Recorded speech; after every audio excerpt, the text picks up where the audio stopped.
Welcome back, everybody. It's time for another episode of Theater Talk Right. Theater Talk Live, Theater Talk Right. I like the sound of that. Theater Talk Right. Talk Wrong. We're right. This is the show where we talk about all the things you love, as long as they are about speakers and theater and related items. But today, we are going to talk about some things that I love and some things that Don loves and some things that Kenny loves.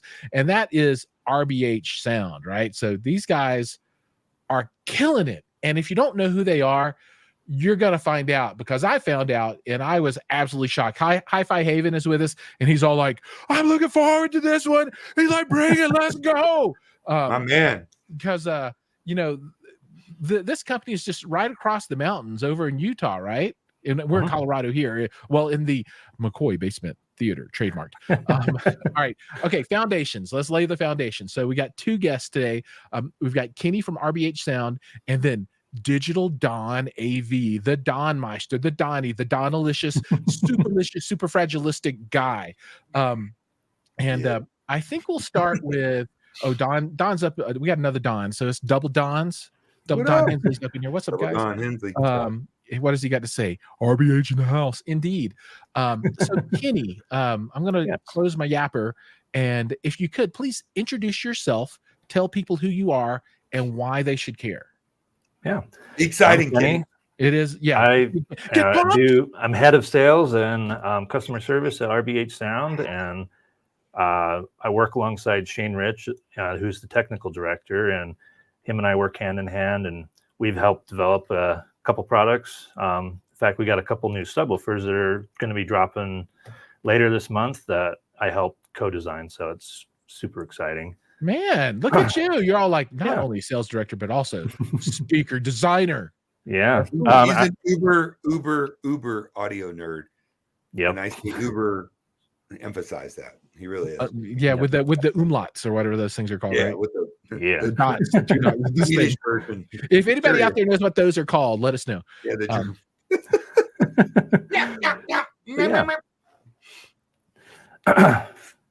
But yeah, so I've been here for about really close to 3 years, and I absolutely love my job and just happy to help people and, get into the world of audio and, share my joy with everybody else.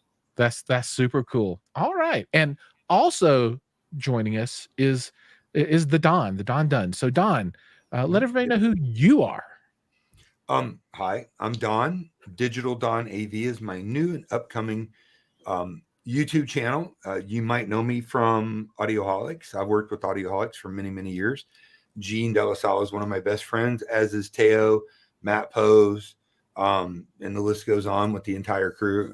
It's a family, and we've got to do some really amazing and exciting things. My day job is I'm a full-time integrator, and that's a big fancy word for I install anything from really world-class home theaters to motorized shades to lighting control, full home automation, distributed audio, landscape audio, and a partridge in a pear tree. Now, we do pretty much everything. We're the old Acme knife from the old Roadrunner cartoon of installation. So I feel like I've been doing it 30 years. I feel like I got some great experience. Of course, experience gives you a little bit of wisdom, but you got to apply that to new technologies and be willing to learn. And I have through Audioholics and through my friends like Giles and, Michael Youthman and Shane Lee's a really good friend of mine. So I've really been very fortunate to be immersed in this business for a long time, win several awards. I'm looking forward to having my channel with my spin on things and working with all my brothers like Giles. And that's awesome. And I'm really excited for you. So people can find you at Digital Don AV on YouTube. Is that correct? Yeah. Correct. All right. Everybody out there that's watching. Thank you. if you're nothing watching, on there yet, not live, pause it. Is it there? Is it there yet? It's there, right? It's there, but there's like a couple little videos of jobs. It doesn't matter. They can still subscribe to you. Everybody out there. Subscribe, and when I hit it, open up another tab. Hit it hard. Digital Don AV. Hit the subscribe button. Post on whatever's there. Send them a message, whatever, and say, "Let's go." Create your content. Stop slacking. I'm grateful. Right on.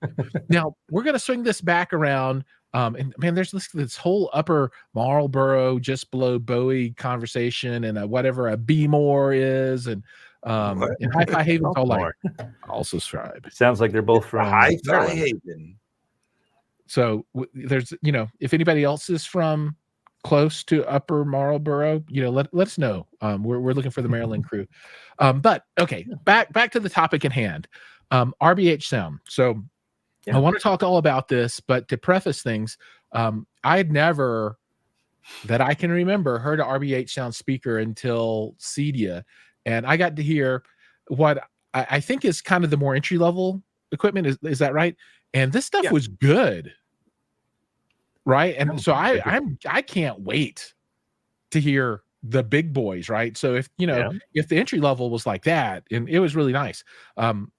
Anyway, so tell us a little bit about the company and the products that the company has, because I'm sure there are people out there is like, what is the RBH thing? I don't know. But dude, everybody, they have a double 21 subwoofer, and that thing's crazy, but we'll get to all that. But so tell us a little bit about them. Yeah. So RBH, believe it or not, we've been around for 48 years, since 1976. It was founded by Roger B. Hassing, which is the RBH in the name.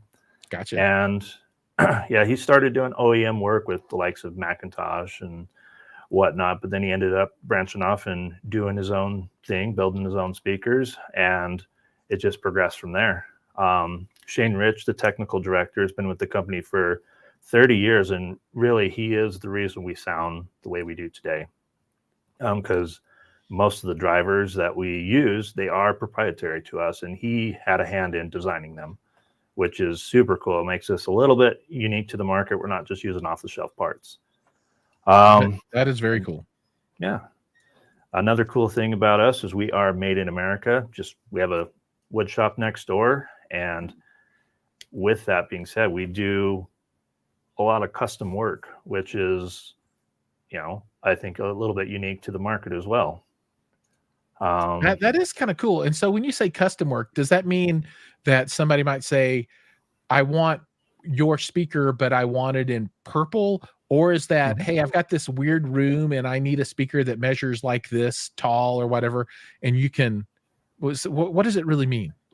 All of the above. Okay. We can do custom colors at request. Obviously it does, there is a little bit of a, surcharge, if it's not a standard color. We do standard colors as satin white and satin black right now.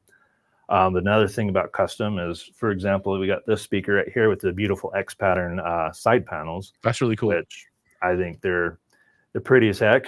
And we do usually, gloss up the side panels. But that's another thing you can do is you can decorate your speaker. One thing to know about these side panels is they're not just cosmetic. They do offer acoustic benefits as well, because they are made out of an acrylic polymer, which has a density very similar to granite. So it helps stiffen up the cabinet and just, improve the performance. It's similar to what Wilson uses. Kenny, can I interject real quick? Yeah, go ahead. The customization. So as I said before, I'm an integrator, and part of being an integrator is being able to come up with custom solutions for a multitude of projects, whether they're small or large. So we did a project about 3 years ago with RBH on the largest single family home in America. It's 100,000 square foot. It's monstrous. So there was a few things that RBH did. First of all, we did the entire theater, which is a multi-million-dollar theater. RBH designed custom LCRs. They designed custom 21-inch subwoofers. They really custom built the speakers to work in the spaces that we have.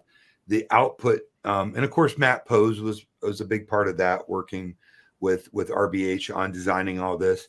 And they came out with these custom solutions. And one that was really cool is in the owner of the home's office. He did a 16-foot wide by 9-foot tall mini large scale LED, full 4K, like $500,000 piece, right? You know, you're talking my language right now. Well, dude, I've done a few of them, so I can tell you the ups and downs. But so it was 16-foot wide, and it was all built into this like Louis XIV, just amazing cabinetry. Just like you don't even want to touch it. It's so nice. RBH crafted the perfect sound bar, LCR passive sound bar, left, center, right, but 16-foot wide. You might as well have bookshelves, right? Or LCR. Yeah. And they shipped it in 5 pieces to fit 16-foot wide. They made custom subs that go into the cabinetry underneath it. and we used some of their architectural stuff for rears. And it just, most companies don't do that. There's a few that we have access to that most of your listeners might not know, like James or Sonan. I mean, different companies, but to the extent RBH does, they would build you 621s in an enclosure. They will I mean, whatever you want. So yes, you're thinking custom colors, they can do all that, but I'm thinking crazy options and solutions. Custom integration. That's so I'm going to add to the stage the website, and I just want to flip through some of this stuff, and maybe you guys can comment just a little bit on some of these different lines. But I want people to see what, oh my God, unrivaled freestanding on wall, in wall. Okay, back serious. SF, SI, SW, SV. Let's SV. Visage, impression, amplifiers, outdoor, and clearance. Clearance is my style. Okay, so it looks like they're all S's except for the visage and impression. Is it like if we go down the list, is it like the super top end and then lower series, or are they functionality based by the names? How does that work? It's functionality. So SF stands for signature freestanding. So that's where all you get your towers, your bookshelves, our reference subs that are freestanding. SI is signature integrated. So that's all the in-wall, in-ceiling, in-floor, but that's our signature level. To jump around, Visage is actually our architectural series. So that is more of, in-ceiling speakers, in-wall speakers that are just, retrofittable, easy to go. SW stands for signature on-wall. Okay, so you get your in-walls and on-walls. And on-walls. And then S-series is just our entry-level. I say entry-level, but they're really great subwoofers. Everything from a 500-watt subwoofer all the way to a dual 12 that has an 800 watt. You shouldn't say entry level, most affordable. It's most affordable. Most affordable. We have two levels of aluminum drivers. One of them that I like it. There's just two levels of aluminum drivers. Yeah. But the the reference one is a long throw, high power, really amazing subwoofer driver, and that's not in the S series. The S series is using our I say entry level, but it's only entry level in cost. It has really tight, accurate performance. And Giles, you got to experience the S12 HBS, which is our little micro sealed sub. Yeah. And if you want to interject your thoughts and comments on your experience with it. Oh, it was great. I mean, the little guy was just rocking the block, right? I mean, he was doing his thing. Sounded good. No complaints. What's retail on that, Kenny? What's retail on that? Retail is $1,500. Not bad at all. Yeah, it's got an 800 watt DSP controlled amp, so you can actually tune it with 40 bands of EQ if you want to go super crazy. But it does come pre-programmed with some RBH house curves just to maximize the performance for ultimate linearity right out of the box. And yeah, it just goes up from there. All right, so let's just take a quick peek, right? So this is the SF signature freestanding. Look at this dual 12 non-powered. Oh my goodness. And so are these AMTs or ribbon? They are AMTs. AMTs. Gotcha. Air motion transformers, ladies and gentlemen. Don't say ribbon. And then we can go into the specs of what makes an AMT special over a ribbon. Okay. So we everybody out there, we did a little pre-gaming to talk about some of the things that we wanted to talk about, right? So one of the things that really kind of speaks to me, and I think we can see that here, is like on this the 61 SFMR or the non-R. So we'll look at this guy. So this is actually a modular system, right? And these are two different pieces. So you could buy this top piece maybe as a stand mount, and then you add this bottom piece on, or buy it all at one time. But these are like two different pieces, right? Two different pieces. Yeah. So you could run that as a complete passive tower, or you could run that as a bookshelf with the perfect stand with the powered subwoofer if you had a separate amp for that. Right on. That's how versatile that is. So if you could do a normal box sub, you could turn those into the 0.1 frequency, which is pretty cool, I think. Yeah, and you see the covers, and modular side, dual side firing, 8-inch subs, 6.5. So I really like that because I think that's very flexible. You know, it's just cool, especially if you want to grow with the system. Super cool. All right, so where the big dogs hiding at? I want to look at the huge monster stuff. So either it would start at the SV series. All right, here we go. That was our previous generation.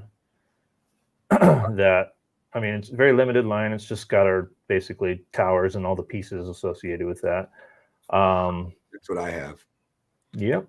All right, so okay, so at the top you've got like a module with dual 8s, 10s. Those dual 12s. Okay. All right. Yeah, 8 inches are mid range. Yep, they got triple 8s. One thing that's super cool about that arrangement of 8s, so it's designed that the tweeter is kind of in the middle, you know, on the inside, and the 8s flank it. And what it's designed to do is be more of like a time-aligned point source. So even though it's a humongous tower, it has the effect and imaging characteristics of a smaller bookshelf. Yeah, it has all the features of the Ippolito. Yeah. But minus a few of the shortcomings. I love the Ippolito arrays. I always have in speakers. Some people do, some people don't, depending on the design. This is kind of a hybrid. This is a unique design. You just won't see this anyplace else.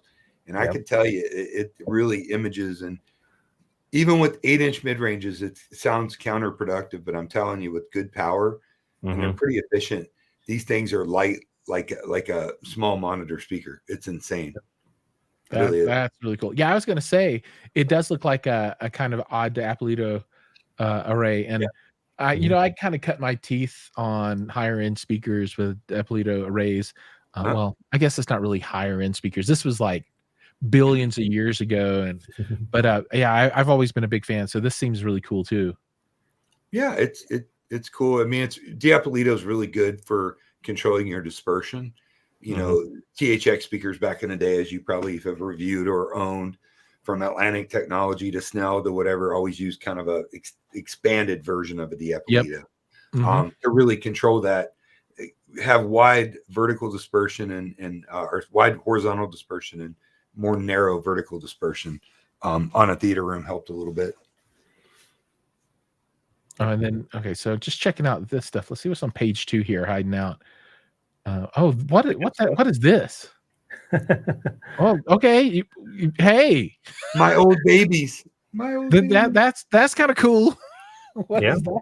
Oh my God, I like it. I like it a lot. Yeah, I mean, if you want to go to the products by type and then just go to Unrivaled, it'll have all of the Unrivaled stuff in one spot. All right, so let's just spec out a system. So you get 2 of the SVTRS AXs, and then you get 2 of the Unrivaled 221s, and that's your 2-channel system. Yeah, ready to roll. Why not? I mean, it's going to give you a traditional audiophile sound, a little fuller, a little richer, but it's going to give you compression, driver, dynamics, or real close to it. It's a different kind of sound. But it's a big, huge sound by using that really large AMT driver. It's about 6 times the area of even a big 1-inch tweeter, like a 1.2 or 1.4. It has massive output. Right on. So I have to take a pause here. So for folks that are just joining, we've got Kenny and Don, and we're talking about RBH, so amazing speaker company. And then Richard has joined us, and Richard is channel royalty. He's one of my members, so he supports the channel. And whenever he asks a question, I always bring that up, no matter what it's about. So he asks, when are you getting your 115-inch TCL? Well, strange that you ask, because I have a related story, and I'll go ahead and tell the story now. I was going to get to it at some point, but this is a good pause. So I have the 98-inch TCL Q7, right? And it weighs 220 pounds, and we carried it down the stairs today, and I think I ripped a hip flexor off of my body because now I'm hobbling like a old man, not just old man, but an old man. So that's the first thing. As far as when will I get the 115, that's a good question. Don't know. And I don't think that I would attempt to carry it into the basement myself. If it would even get, I think it'll get down there maybe. But I would definitely hire I'll somebody. fly and help you, man. Man, I'm not touching. Somebody else gonna have to bring it in. It'll be ready. I'll have a mount on the wall for it, but somebody else is carrying that thing down the stairs because that's a big boy. But that's it hopefully will be coming. But first, I got to work through this 7 series, and then we'll see where things go from there. All right. So love those driver arrays. I agree. They are super cool. But man, so can we talk a little bit about this thing that I got on the screen right now? Look, just look at that. Yeah, that's pretty. That's a bad boy. The first one we ever did was that one. That's pretty. Yeah, it's a bad boy. Where's that room at? That's in Florida. It's at our friend Brian Hager's home. In fact, Dream Media did a video touring his system. Nice. So, Yeah, check that Brian out will be on my YouTube. channel quite a bit. He's mystery though. You can't see his face like he worked for the CIA. He's a installation tech down here. Really, really, really a craftsman in every sense. Yep. He's brilliant too. Brilliant, man. Look at this. I mean, so that's definitely a nice gloss finish, and then you got satin here. Yeah, and the pretty feet. I guess that's maybe billet aluminum. I don't know. Yeah. So they are aluminum feet. They're hefty. They're like 5 pounds each. Hold that. But if you go to that first picture, that's actually kind of the new design. So you see that front baffle. Yeah, the curve here. Yep, the curve there, and it kind of like hides the ring on the where the screws are. So it just beautifies the. So Jaws, I know you've always been into the DIY subs and the bigger. Yeah, totally. So RBH wanted to build something that was world-class, high output. They also wanted to retain that musicality to it, that really accurate, tight bass. And so they've done a lot of homework working with companies. That driver that they use is pretty special, and Kenny can explain it a little more in detail. Yeah. So it does use it's a carbon fiber clone. The reason why we chose carbon fiber because it's a kind of the same principles as aluminum, where it's a lightweight, rigid material, which kind of retains linearity as it's moving. We originally wanted to do aluminum, but the motor force of that driver is so much that it actually inverted the cone. Like it was too much. It would blow it out. Yeah, couldn't keep up. It would blow it out. It's not rigid enough. But one of the downfalls of carbon fiber, as you know, is it has a ringing to it, right? And we're really prominent breakup mode, especially of that size, it's going to happen pretty early in the frequency response. So Shane Rich came up with a sandwich carbon fiber technology, which has an aerogel on the inside. So it gets rid of that breakup mode. And then you still have that, lightweight cone material. So it's most people say big subs usually are slow. They have a lot of output, but they're slow, can't keep up. This subwoofer can keep up with the most demanding musical tasks that you throw at it. Yeah, the transient on top of that, crazy. Yeah, it's gotten crazy transient response. And cool thing about it, it's got a thermal capability of 4,000 watts of power handling, and so you could throw whatever you want at it. I love this. So it's all like, okay, the regular version, you can just put 2,200 watts on the system, or put 4,000. Yeah, what the answer is? Yes, please. Yes, please. Let's go. 1,000's better, go better. Yeah. Now, I've heard these subs multiple times, and they really are. There's a lot of companies making really great big either DIY or they'll build them for you, and they're great subs. But this sub is like a jail audio accurate, a rail accurate. Like it is a legit 100% high end as you want to go subwoofer. That's a world beater. I mean, it is that good, dude. I'm a huge fan of the JTR RTJ products.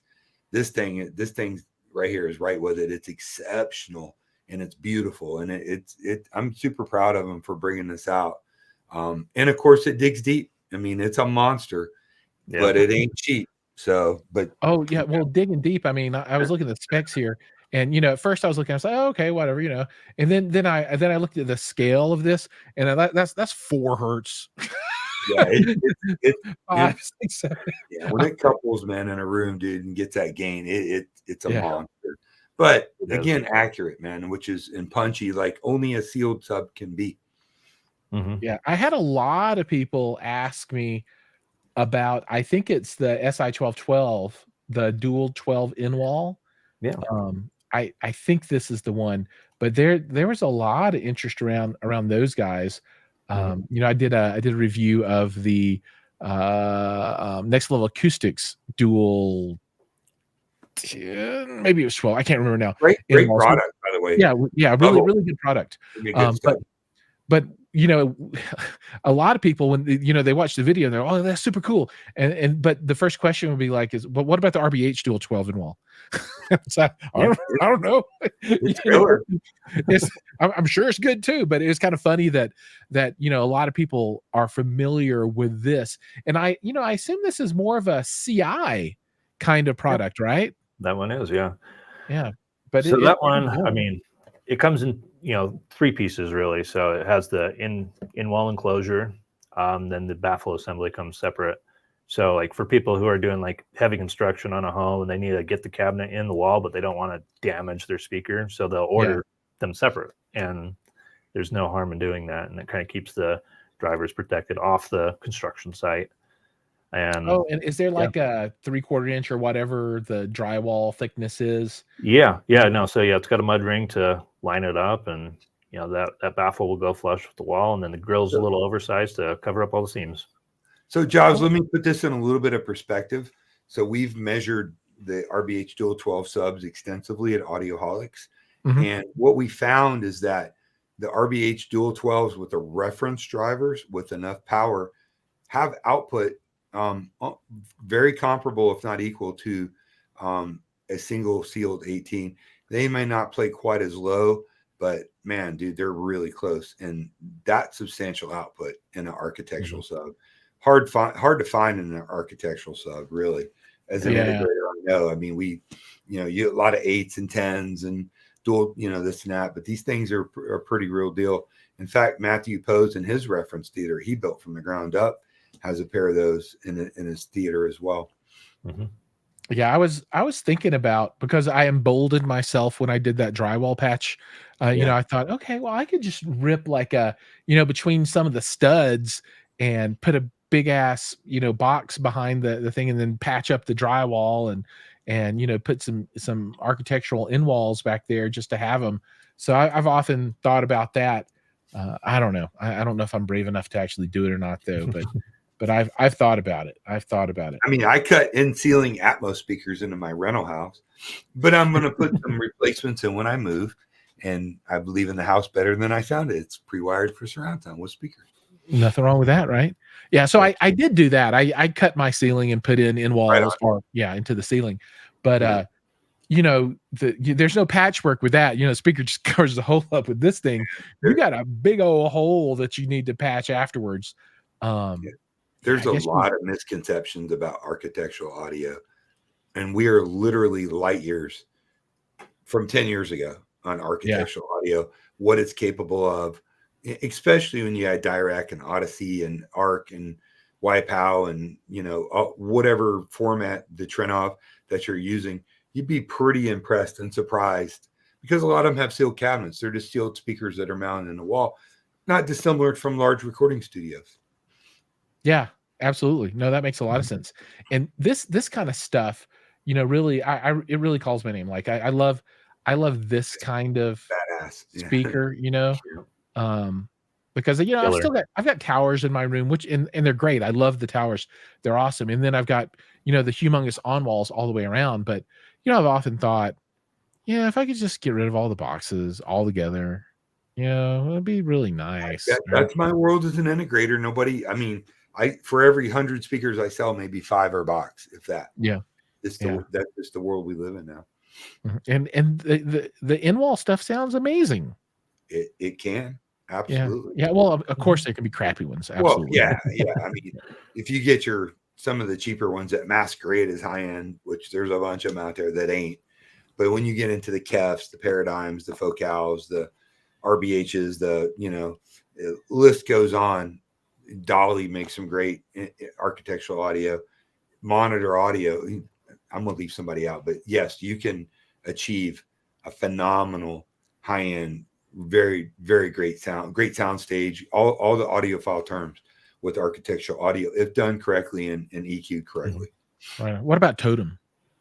Oh, Totem. Well, Lucy, hi, I love you, Lucy. Totem is one of my favorite, Lucy. Yeah, it's one of my, I love Totem. Great speaker company. I mean, people complain, they're like, oh, reviewers never have bad reviews. Look, it's really hard to review a speaker bad. If you're running it through the Kipple and little nips and tucks, and like if that's how you live and you think the Kipple is the God, that's great. But I'm saying there's a lot of great speakers and they don't get a fair shake, I think, because the problem is, how do you review them? Because you got to cut holes in drywall, and so when I get my channel, I'm going to try to have some things built where I can review a lot of architectural audio. Fingers crossed. I think that's great. I love that. And I've got my room set up where I can do any kind of box speaker really easy, because all my wiring, even for center channel, when it was behind the screen, I had a outlet down at the bottom, and I just passed that through, and I could the lead came to the wall, and then I had a set of jumpers back into another set of RCAs that went inside the wall to the in wall, so I could unplug those and plug in an external center if I wanted. But I think being able to actually test architectural speakers in a as best you can, because every wall is different. the best that you can. I think that's great. Yeah, and they're all gonna point off access like they would straight at you on a wall. But I'm gonna test them in a really acoustically perfect or as close to acoustically correct room as I can, and I want to demo them as a tower or bookshelf pair, almost like I'm going to demo towers and bookshelves obviously too, but to give them that fair shake. So if they sound this good doing that, how are they going to work in your theater or and whatnot? It's the best approximation I think I could do and pull off. Mm-hmm. That makes sense. Now, not only does RBH do speakers, but they also do amplifiers. Killer amps. Mm-hmm. Yeah. So can you talk, Kenny, a little bit about those? Yeah. So we got the 1202, which is our small one. I say small because it's a 1U chassis, but so that's this guy. Yeah. So it's actually got, all of our subwoofer amps have 2 channels, so you can run 2 subs off of 1 amp. But the 1202 has 600 watts at 8 ohms and 1,000 watts per channel at 4 ohms. And all your subs are pretty much 4 ohms, right, Kenny? Some of them? They're an awkward 6. They're awkward mix. They're an awkward 6 ohms. So yeah, but nominal 8 for 1 and nominal 4 for 2 when you're doing dual. Mm-hmm. But it's a great little amp, really, good potential. And then we got the 2602, which is that's the big boy that we run for all of the reference stuff. We recommend that one, just because those reference stuffs can just take a beating and keep going. But that one puts out 1,300 watts per channel at 8 ohms and 2,200 watts per channel at 4 ohms. It's a really good solid amp with a ton of power. It is. We use it every day. Is it loud? Does it have a lot of fan noise? Is this something you'd want to put outside? We've resolved that. We actually put in new fans because the ones from factory were just a little bit too noisy. So we put quieter fans in them now. Oh, Kenny. So we'll send you a couple, Don. I mean, if you can actually have this in the room that you're sitting in and not get too much fan noise, that's awesome. Is it class D or class AB? Class D. Perfect. One cool thing about it is the fans actually respond with input. So as you get a stronger input signal, the fans will ramp up to keep the heat down. If you're watching movies, the fans are not even an issue. You won't notice them because the sound system's gonna be louder than the fans at all times. That's cool. Yeah. They look cool too. If that makes a difference to anybody, I think. Oh yeah. I think they're pretty nice. Yeah. So and then go ahead. Go ahead. No, go ahead. I mean, on there is the 1802, which we discontinued because that was the first amp we brought out. Then we found out that it's better to have a smaller and a bigger one because not very many people bought the one in the middle. Right. I'm with you. Go big or go small. In the middle doesn't exist. I'm with you. Yeah. I want to change the topic a little bit, and I Sure. want to talk a little bit more about, we looked at the unrivaled set of speakers, that line, Mhm. but I kind of I want to understand what's going on with them. I mean, why are they called unrivaled? Mhm. What's the why do they get the special name? All right. Well, if you want to go to in the menu, RBH NU, and then there's a little sub menu of unrivaled. RBH NU, fifth one over. Oh, okay, there we go. Unrivaled. Oh, I see. Nice. Lots of stuff. So kind of explains what we do different to the cabinets, including, improved damping material. We do anti-resonance lining to the insides of the cabinets to reduce resonances. We internally wire them with Kimber cable. Mhm. Those acrylic polymer side panels, offer more acoustic benefits to keep the cabinet more rigid. And then on select sealed systems like the SFTR, we have our new patent pending GADS technology, which is really, really cool. What it is it's a granular particulate that we put inside the speaker, but it's it's got a air filter, so like none of the granular particulates can destroy the speaker on the other side. But what it does two things: it becomes a mass loader to increase the rigidity of the speaker, but also an acoustic dampener to get rid of any cabinet resonances or Right. anything No, like that. yeah. I'm with you. And one cool thing we did when we were testing this is, as we were adding more particulate, the Q of the system was negligibly affected. So the speaker drivers are actually seeing the full volume of the speaker for that tone control and the bass management. But you're also increasing. It's just it's really cool. Lost for words, but it adds to the tightness of the response of the speaker without sacrificing bass extension. Nice. Very nice. Yeah. Okay, so and then passive crossovers. Yep. And so for all of the unrivaled with the PX, the passive crossover, they get upgraded parts with some of the very best components that we can, like neutral components, because we don't really want to take away from the RBH sound, which it's a great sound, but we just want to enhance it. So the reason why I picked the Janssen Superior Z cap, because it's a dead neutral cap, but we do have a Mundorf Supreme Silver Golden Oil on the tweeter as a bypass cap, and that just adds to the air and extension and transient response of the tweeter. It's pretty cool.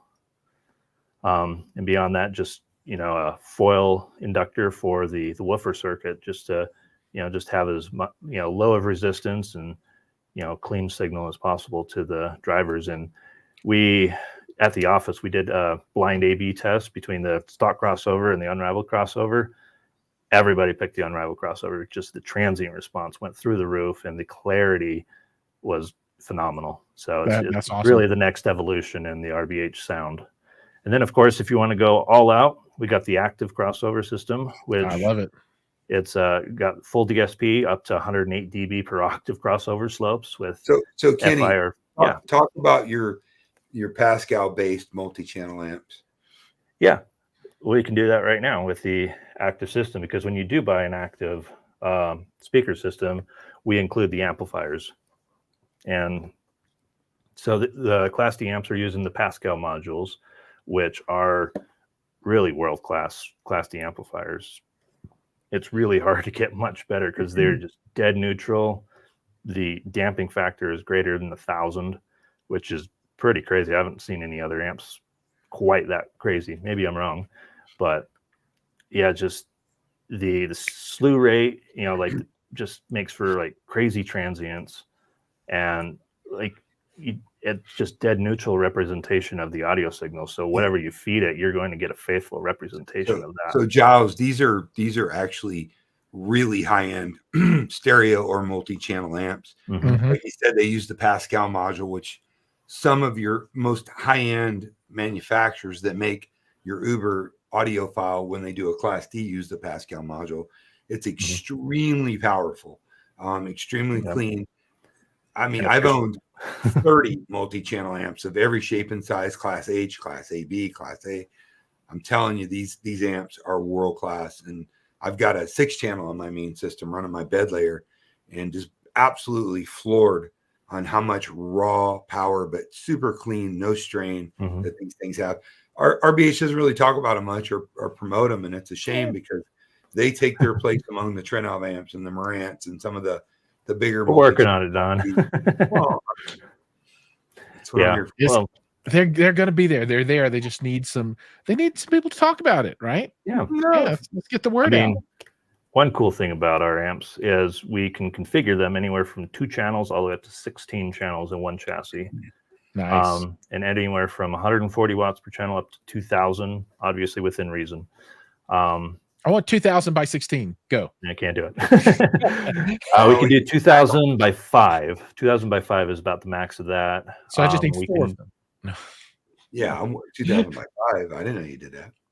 Yeah, no, we can do that. And then, just huge. like if you had 5 subwoofers that need a ton of power, we got you.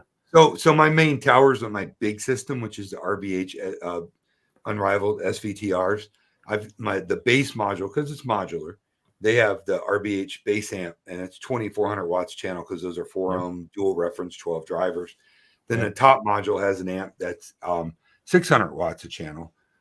Run into those, and let me tell you, 3,000 watts a tower will, and I have a big room that it's in. It rocks the house. It's a nightclub. Yep. So the Madness has joined us, and he is saying that yes, the living room is talking insane. That's cool. I dig it, man. I love it.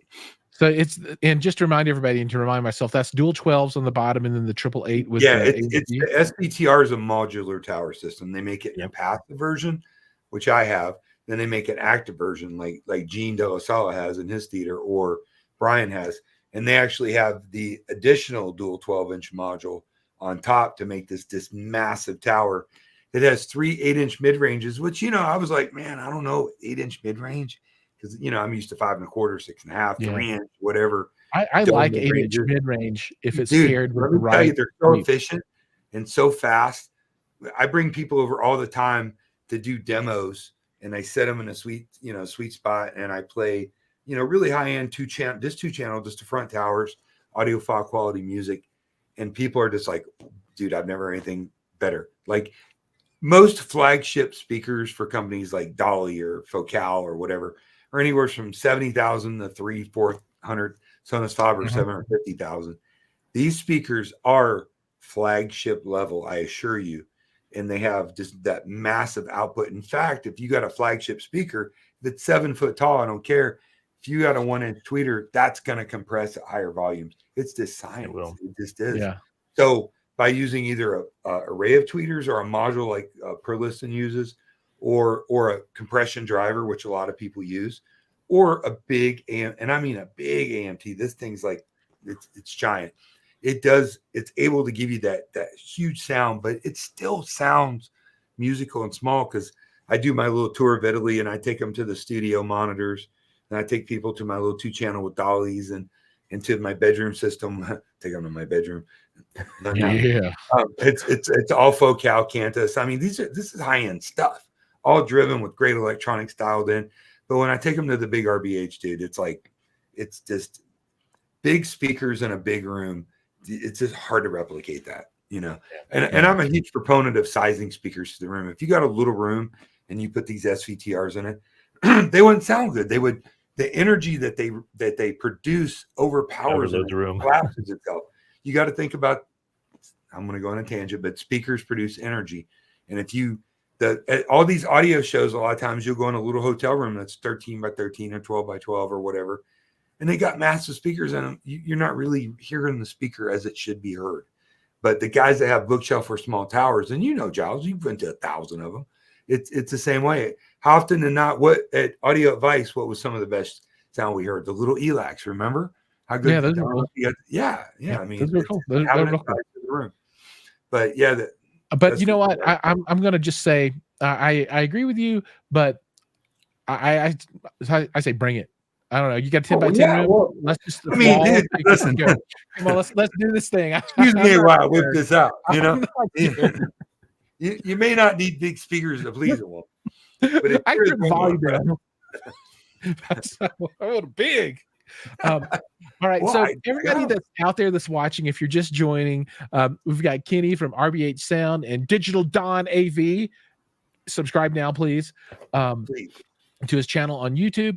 And we're talking all about RBH. We have a few more minutes here. If you have any questions, there are a lot of you guys out there watching.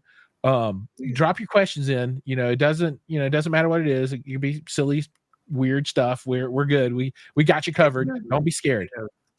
Kenny knows. Oh yeah. Kenny knows. And then the Madness has one more comment. The office and the living room with RBH setups are the best in the house. The Dollies don't compare, to be honest. Sorry, Dolly. I love you, Dolly. But apparently you're lacking in the situation. Yeah. The monitors. So I have in my office that I'm listening to you guys on right now is the 61AX.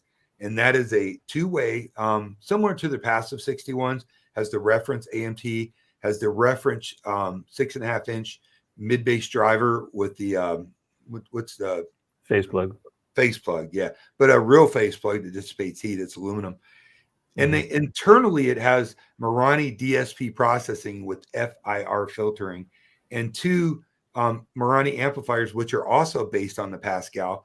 The woofer gets 200 watts a channel, or 250, excuse me, and the tweeter gets 150. So these things are like the Defiant. If you're a Star Trek fan, it's overpowered, overgunned, overpowered. They're amazing, and I run them with through right now the Focusrite Scarlett through my computer to an RBH reference 12-inch ported sub, and it sounds really good. I have to say, I can tell you're a fan. I do. I listen constantly every day. I'm a user, man. Home theater, I love movies, love TV shows, but I love music, and they're just great tools to deliver that to me. So Kenny, he just called you a tool. Who cares for the tool? Thanks, how do you all feel that shit I said about you earlier, I take it back. You really big Don's tool. We have our geek talks. That's really exciting. So dude, at night, Kenny's like, check this song out, check this playlist. I'm like, that, and then don't you have friends like that, Giles, where you like text different songs or watch this clip from this movie? The problem with all of us that are in this hobby is finding kindred spirits. And you know how hard it is, like even in an area where you live, to find. Luckily, in here in Tampa, I've got, Michael, and I've got my boy Casey, and I've got Brian. I've got some, just a multitude of friends that have really cool setups, man. And it's fun to be able to, hang out and go do movie night or whatnot. It's great. Yeah, that's real cool. In Colorado, we have a small group, but there are a few folks out here. So that's cool. Where in Colorado are you? I'm in Castle Rock, so I'm just south of Denver, suburb of Denver, on the south side, down 25. My girlfriend was born and raised in Denver. Nice, right on. Yeah. All the best people are from Denver. Dude, I tell you what, CD last year, every time I've ever been to Denver, Colorado in general, I've really loved it, really enjoyed it. Never had a bad experience. Yeah, I'm not from Denver, so maybe I'm not the best people, but at least I moved here. So Don, in your experience with RBH, if you were going to put together two different systems, so this is just a what if scenario, so kind of no holes barred, just 2-channel, super crazy, what would it be? And then if you wanted to put in like the I don't have any money, I'm super poor, but I'm going to buy RBH and I want the best quality I can get for the money, what would that system look like to both from a 2-channel perspective? And let's start crazy, huge, no holes barred kind of thing first. Can I even add to that just a little bit? Absolutely. Yeah, totally. I try to stay in your parameters. So let me just talk about the majority of what I do as an integrator, right? People are building homes, 3,000, 4,000, 5,000, 100,000, whatever, big homes. Right. People, if they have a flat wall, because you could do it above a fireplace to a point, but really a flat wall if you can. It's a beautiful room. They've got an interior designer. They got motorized shades. They've got LED linear lighting. I mean, they've got designer furniture. They've got vases that cost $10,000, crazy high-end stuff. What we will more often than not do, but they still want good sound. They want killer sound. So I do, and I always caveat this, because as soon as I say sound bar, those two words, connotations come up that people have in their brain. But I would do an RBH, and they make 4 levels of sound bar, from a really thin one to a 5 1/4 to a 6 Is that on the 1/2 website somewhere? yeah, absolutely. All To right. an 8. Actually, they actually make the SVTR signature in an 8. I would do the depending on size of the TV, an LCR soundbar, because So if you that go to RBH still and bring. And most people now are doing bigger TV, 75, 85, 98, 115 soon to be. You still get plenty of separation. The way they're crossed over, the way they're configured, you still get a good stereo separation for 2-channel, but it blends into with the TV into the room. So when you walk in with the grill on it, it looks like it's part of the TV jaws. And that's cool. what people want, but they're still getting that.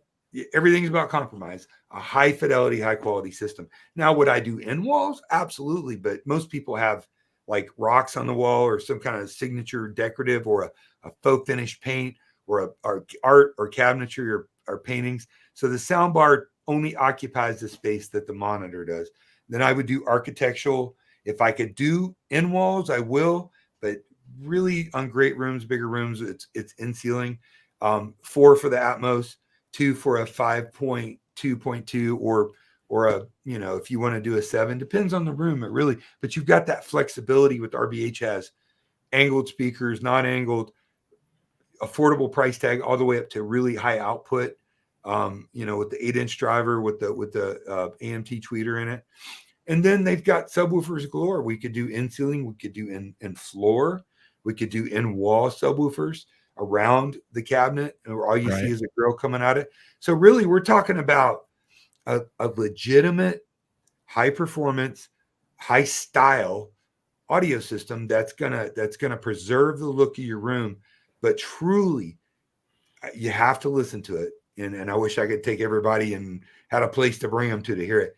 You'd be shocked how good. Is it going to sound as good as a set of $20,000 towers? No. I mean, let's just be real.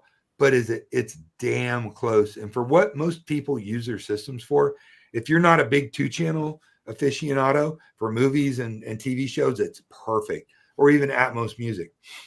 You'd be shocked at the sound you get. Or I could do on walls around a TV or around a projection screen. So that represents the bulk of what we do as integrators with the RBH brand in general, which is really, really cool. That's is that the 6? Yeah, 6.5. That's the one they built me in a 16-foot wide version.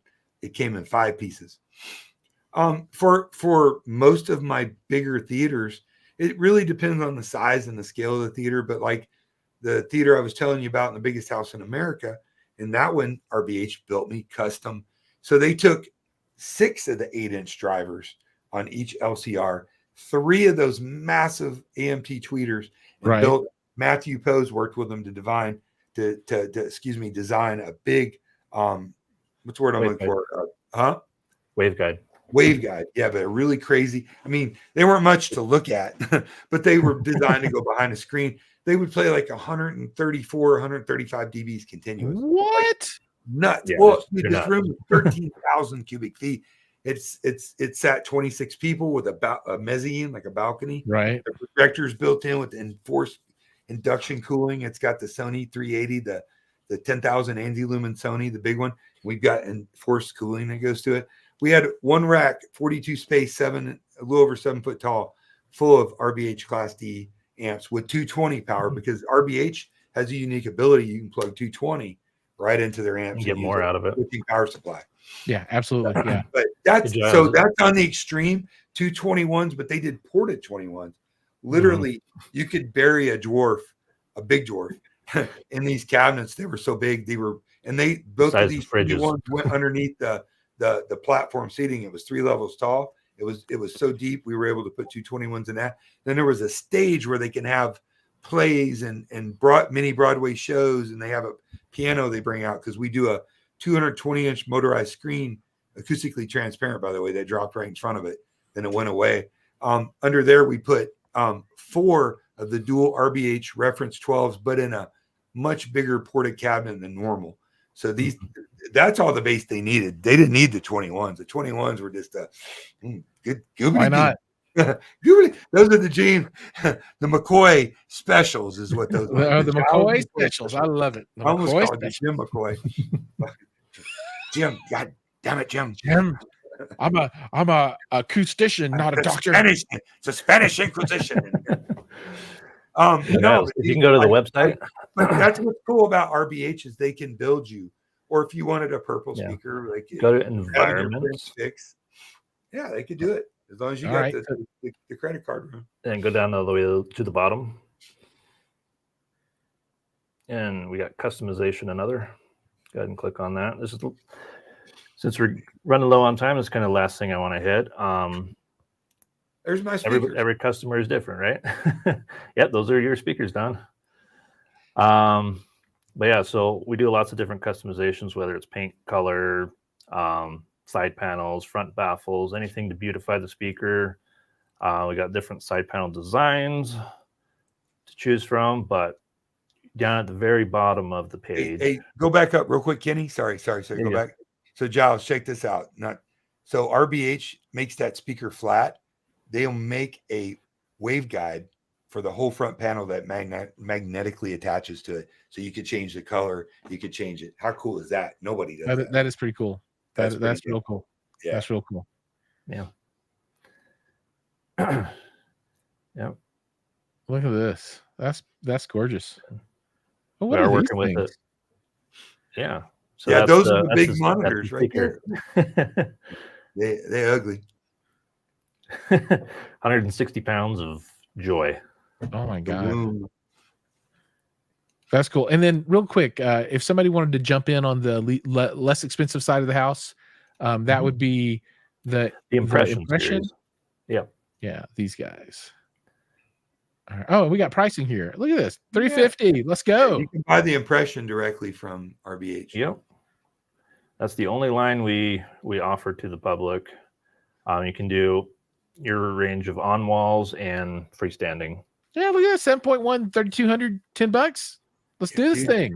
If you're going to buy like a clip system or, do this instead. System, yeah. Well, I mean, at least give it a shot. And, those are great brands and great speakers. We've both heard them, but this is these are the closest to true audiophile type speakers. I mean, they're really good.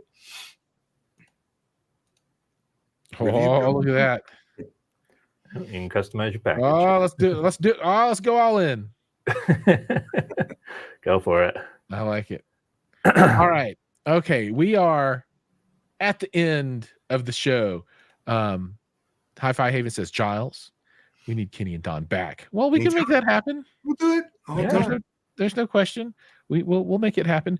Don has offered to come on and help co-host the show from time to time and bring his expertise and gift a gab to help me struggle through this thing, and I'm very appreciative of that. So whenever Don is bored, do we want to talk about what you got coming, or is that a surprise? What do I have coming? Oh, there's I don't do you is there anything? Oh, well, let's let Kenny talk about it then. There's no need to keep things secreted. It's not here yet, but it's coming. So what I get myself into? What Don's put you on the spot here. So what's the plan? No, what are you sending him to demo? Oh, come on, Kenny. Kenny's like, what are you talking about? I have no idea what. I got it now. Yeah. Hopefully Giles likes them enough to do a review, but Giles will be getting the SFTRs with the powered submodules in the base and a matching center to try them out with home theater and see what he thinks. Those are the little, 52 inches tall. The little brothers to the big towers. 200-pound. Yeah. So Giles, what you're going to notice about those, they're a Diapolito. They use the 8-inch mid ranges in a Diapolito with the big ribbon tweeter. With the big ribbon tweeter. I think it's dual 12s in the bottom, Kenny, or dual 12s with the reference drivers in sealed enclosure. Legitimate. Again, talking my channel, my language. Legitimate base. And you're going to send him an amp to run those? No, they'll be on board. Okay. Oh, built in. That version. Dude, you're going to very light, very musical. Let them break in a little. You know the drill on that. Just tremendous output, but it's a scary output. And when I say about scary output is they do measure really well. They're a relatively flat speaker. that output, you'll have to look at your meter. At your 101 dBs, you don't feel like you're 101 dBs. Does that make sense? Like it does make sense. Yeah, Yeah, there's sound and then there's sound. Right? Some speakers at 100, and you're like, turn that down. Wow, but these things aren't like that, man. They're just effortless when they come in your room. And I know you've had some big medley speakers in there. I've seen them. Mm-hmm. And, yeah. There will be more to come too. But I'm really excited for these because I've become a little I don't know, spoiled, deep. Well, no, not that. Just in the RBH sound brand, very inquisitive, right? And I feel like it's something that I've missed out on. So I really want to fix that, and then. And then the Colorado crowd, the folks that are around here, let me know if you want to come and check them out too. I'm always happy to help demo. I'll actually have the theater working again here pretty soon. It's been down forever. But I'm excited for that. So yeah, I'm really excited for these speakers. They are right. If people can have like a speaker aesthetic, okay, this is what I like in a speaker. This kind of checks a lot of the boxes for me. You like rectangular, real kind of industrial, almost like. Yeah, I like the design. Yeah, I like the technology. So I'm very excited to check those out and report back to the world, how they are. And we'll definitely have a show, another one at that point, and talk about that and talk through it and the experience and all that stuff, along with the other content too. But we'll definitely do that. So Kenny, hopefully we can, pencil you in for that show coming up. Kenny, you should shoot out there. You're in Salt Lake. You're what, 4 hours, 5 hours? Yeah, maybe. More than welcome to come by. A little run by. Yeah, really kind of cool. Yeah, an hour flight. Yeah, we'll pick you up from the airport. Absolutely, I can. Yeah. I just let my my hip heal. Yeah, of course. I don't hear it. I don't know what's going to. I don't know if I'm going into the office tomorrow or not. It's just this thing's bad. Yeah, man. I don't. Maybe I ripped it in half. Who knows? I don't know. I might have an update on Instagram live from the hospital. This is what happens when you move 98-inch televisions. Danger.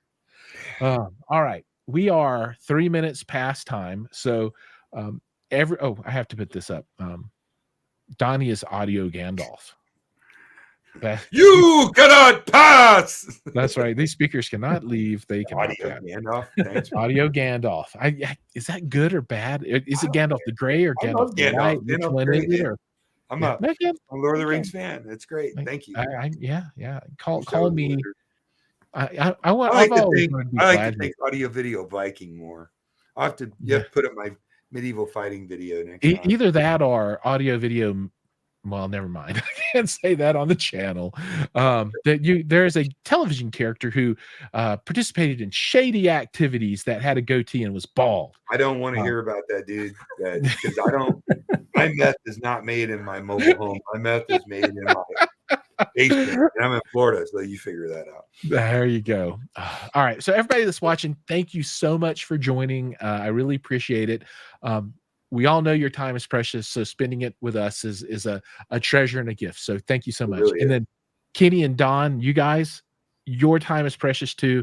I really appreciate you taking an hour out of your evening, late at night, to come on the show and chat with me and all the people watching about your experiences and about the brand. And the things that they can experience too, if they want to jump into the RBH sound ecosystem. If people do want to do that, I'll have some links down below. I can put them in touch with the right people so that they can figure out what that journey looks like for them. So good times. Thank you so much. Thank you so much. Honored. Thank you. All right, everybody. See you guys in the next one. Oh, subscribe at Digital Don AV and Giles McCoy. Giles McCoy.